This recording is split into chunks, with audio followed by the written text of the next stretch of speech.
এই যে আমাদের দরজার সামনে একটা বিড়াল ঘোরাঘুরি করতেছে। ইব্রাহিম বলতেছে ভিতরে নিয়ে আসো।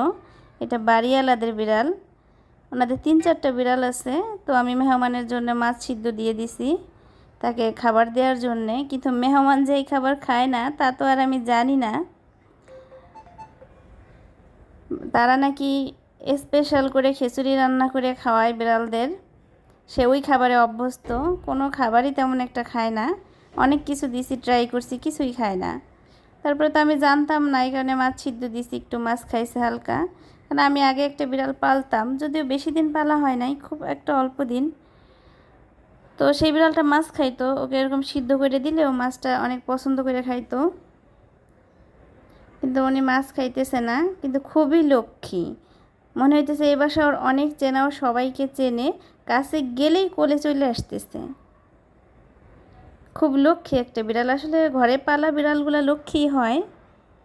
তার মধ্যে 2-1টা বিড়াল একটু বেশি ফাজিল কোয়ালিটি হয়, কিন্তু এই বিড়ালটা অনেক লক্ষ্মী। অনেকক্ষণই আমার বাসায় ছিল, কোনো প্রস্রাব পায়খানা কিছুই করে নাই।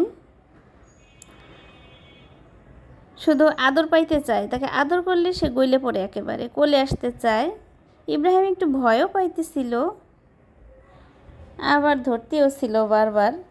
ইব্রাহিম ওর বিড়াল অনেক পছন্দ, ওর জন্যই আনছিলাম একটা বিড়াল। কিন্তু দুঃখের বিষয় পালতে পারি নাই। আমরা বাসায় মানুষ একেবারেই কম। একজন কোথাও গেলে দেখা যায় পালতে সমস্যা হয়ে যায়। অসুস্থতা আছে, হসপিটালে থাকলে পালতে সমস্যা হয়ে যায়, যে বাসায় কাউরে রাইখে যাব সে পালবে এরকম হয় না। এই কারণে বিড়ালটা বাধ্য হয়ে দিয়ে দিতে হয়েছে। ইব্রাহিম খুব কষ্ট পাইছে, কয়েকদিন কান্নাকাটি করছে। ইব্রাহিম হসপিটালে ছিল, তখন খুব কষ্ট হয়ে গেছিলো বিড়ালটাকে নিয়ে, জন্য আর পালতে পারি নাই। দেখেন সব জায়গাও ঘুরে ঘুরে দেখতেছে। আমাদের বিড়ালের নাম ছিল লিওনা। ইব্রাহিমের মিস ইব্রাহিমকে দিছিল, আমরাই চাইয়ে আনছিলাম পালার জন্যে। দেখেন সবার কাছে শুধু আদর পাইতে চায়। পরে আবার মিসকে বিড়ালটা দিয়ে দিতে হয়েছে। মিসের অনেক কষ্ট হয়েছে। একবার বিড়াল দিয়ে গেছে, আবার নিয়ে যায়, আবার আর এক বাসায় দিয়ে আসছে। তারপরে ভালো লাগছে না, আর একটা বাসা পাইছে। তাদের একটা মেয়ে বিড়াল দরকার ছিল, পরে ওদেরকে দিয়ে দিছিলাম পালার জন্যে। আসলে অনেকেই দেখি বিড়াল কুকুর মানে যাই হোক একটা পোষা প্রাণী পালার পরে মারা গেলে অনেক সময় ফেসবুকে এসে বলে, অনেক কান্নাকাটি করে। কিন্তু তখন বুঝতে পারতাম না আসলে কান্নাকাটি কেন করে বা কতটা মায়া লাগে। তো এই বিড়ালটাকে জাস্ট কয়েক মাস পালছিলাম। পালার পরে যখন বিড়ালটাকে দিয়ে দিলাম, এত বেশি খারাপ লাগছে বলার মতো না। আসলে একটা সন্তানের মতো খারাপ লাগছে। ইব্রাহিম তো 2-3 দিন অনেক কান্নাকাটি করছে। আর আমার কাছে, আমি কান্নাকাটি করতে পারি না ইব্রাহিমের সামনে, তো আমার ভিতরে ভিতরে খুব খারাপ লাগছে। মনে হয়েছে ঘরে যেন কি নাই কি নাই, খালি খালি খালি খালি সব কিছু, এরকম মনে হয়েছে। ইব্রাহিমের বাবারও খারাপ লাগছে, শুধু বারবার আমার বলতেছিল যে আনছিলা কেন, যদি পালতেই না পারবা আনছিলা কেন। কিন্তু আমরা একেবারেই পালতে পারলাম না। ইব্রাহিমকে বলছি তুমি বড় হও, যখন একা একা পালতে পারবা তখন তোমার আরেকটা আবার কিনে দিব। ইব্রাহিম একটা বল দিছে খেলার জন্য। সে শুধু মানুষ খুঁজতেছে, সবার কাছে যাবে, কোলে যাবে, কোলে যাইয়ে বসবে। এই দেখেন শুয়েও পড়ছে, যেখানে সেখানে একদম লেটকেয়ে পড়তেছে। কি আরাম লাগতেছে ওর কাছে।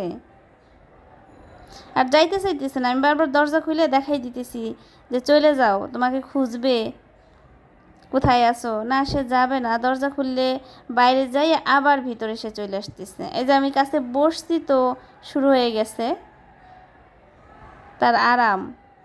আমাকে কিন্তু চিনেও না, কখনো দেখেও নাই, চলে আসছে, কোলে চলে আসছে। সাধারণত অনেক সময় আমি অনেক বিড়াল দেখি যে ওরা না চিনলে যায় না কারো কাছে। বিড়ালটা অনেক বড়, আমার একটু ভয়ও লাগতেছিল, কারণ ওর হাতে পায়ে নখ আছে, হয়তো নখ ওরা কাটে নাকি জানি না। তো ওনাদের কয়েকটা তো একটু বড়োর কারণে ভয়ও লাগতেছিল। কারণ আমাদের লিওনা একেবারেই ছোট ছিল, ছোটোবেলায় আনছিলাম, বেশি দিন পালতে পারি নাই। চোখ দুইটা অনেক সুন্দর, দেখেন তাকায় আছে মোবাইলের দিকে। আমি বলতেছিলাম মোবাইলে দেখা যায় তোমাকে, সে তাকাইয়া আবার মোবাইলে তারই দেখতেছে বারবার। অনেক লক্ষ্মী। আসলে পাড়া বিড়ালগুলা ভদ্র হয়।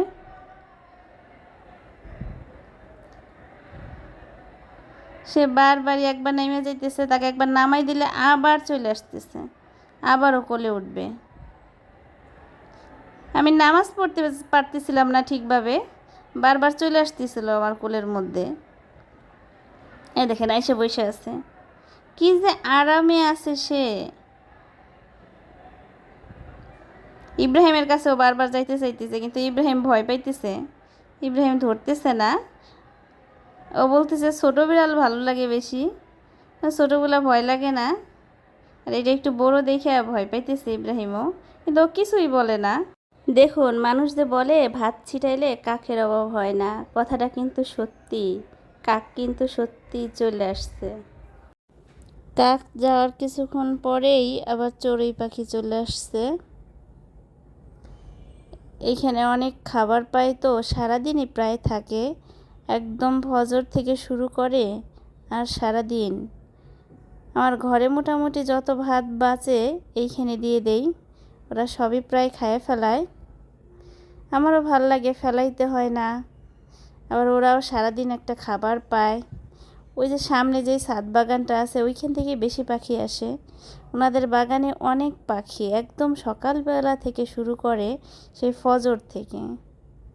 আমরা বিড়াল কাক পাখি দেখতে থাকি। আল্লাহ হাফেজ।